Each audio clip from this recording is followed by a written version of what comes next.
Rema hari ini, Yohanes 14 ayat 12.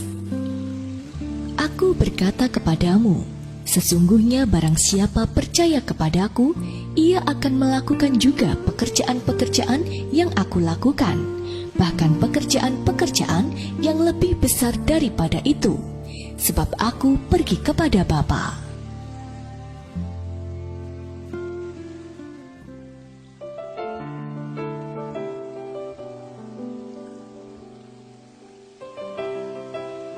Setelah janji Bapa tentang turunnya Roh Kudus digenapi, Tuhan mulai membawa gerejanya masuk dalam kegerakan apostolik.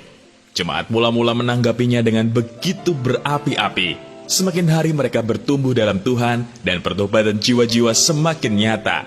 Di tengah-tengah gegap gempita arus gerakan itu adalah seorang wanita penjual kain ungu di kota Tiatira yang mengalami pertobatan karena pemberitaan Paulus dan Silas. Ia pun dibaptis dan mengalami hidup yang baru. Namun pertobatannya tidak berhenti sampai di situ. Ia dipenuhi dengan urapan apostolik, sehingga ia membuka rumahnya sebagai tempat pemberitaan Injil. Akibatnya, pertobatan jiwa-jiwa semakin masif terjadi. Dicatat di Alkitab bahwa ketika Paulus dan Silas keluar dari penjara di kota itu, mereka pergi ke rumah Lydia. Di sana mereka bertemu dengan saudara-saudara seiman. Hal ini menunjukkan bahwa rumah Lydia menjadi pusat penjangkauan Kristen dan peribadahan di Filipi. Hal ini tidak mungkin terjadi tanpa pengurapan Roh Kudus. Hal yang sama juga terjadi kepada kepala penjara di Filipi, tempat Paulus dan Silas dipenjarakan. Ketika Tuhan menunjukkan kuasa-Nya dan membebaskan Paulus serta Silas dari penjara, hal itu membawa pertobatan bagi kepala penjara itu. Lagi-lagi, pertobatan itu tidak berhenti sampai di situ saja. Kepala penjara ini membawa Paulus dan Silas datang ke rumahnya, sehingga Injil pun diberitakan kepada seluruh isi rumahnya. Inilah yang terjadi jika urapan apostolik dicurahkan. Tidak bisa tidak, pertobatan jiwa dan pelipat gandaan jumlah orang yang diselamatkan pasti terjadi.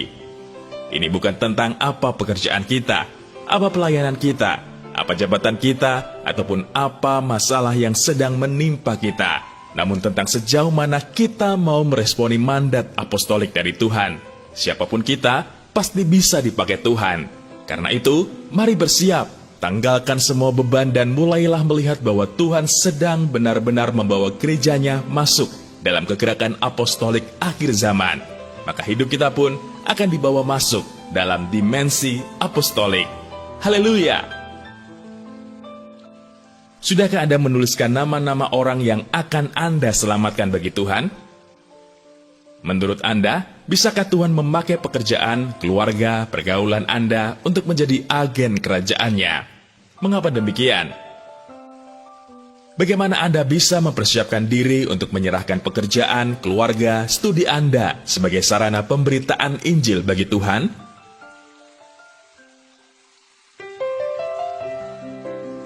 Tuhan, terima kasih atas keselamatan yang sudah Engkau anugerahkan bagi kami.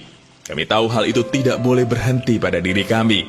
Kami harus bergerak dan mau memberi diri dipakai, supaya keselamatan itu bisa berlipat kali ganda, dan nama-Mu semakin dipermuliakan melalui hidup kami. Di dalam nama Tuhan Yesus, kami berdoa. Amin.